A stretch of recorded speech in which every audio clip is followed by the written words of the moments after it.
22 તારીખથી આ 4 રાશિના લોકોની કિસ્મત ચમકવાની છે, કેમ કે આ દિવસે સરસ્વતી યોગ બની રહ્યો છે અને તેનાથી આ 4 રાશિના લોકોને અઢળક પૈસા અને સન્માન મળશે।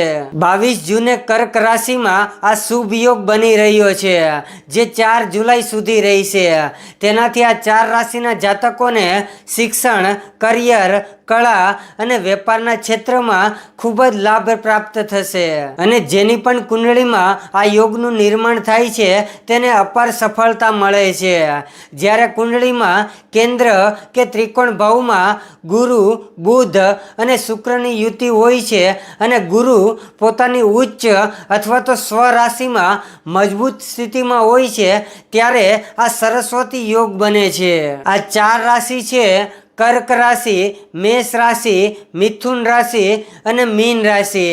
અને તમારે કઈ રાશિ વિશે જાણવું છે એ અમને કમેન્ટ કરીને જરૂરથી જણાવજો। જય માતાજી।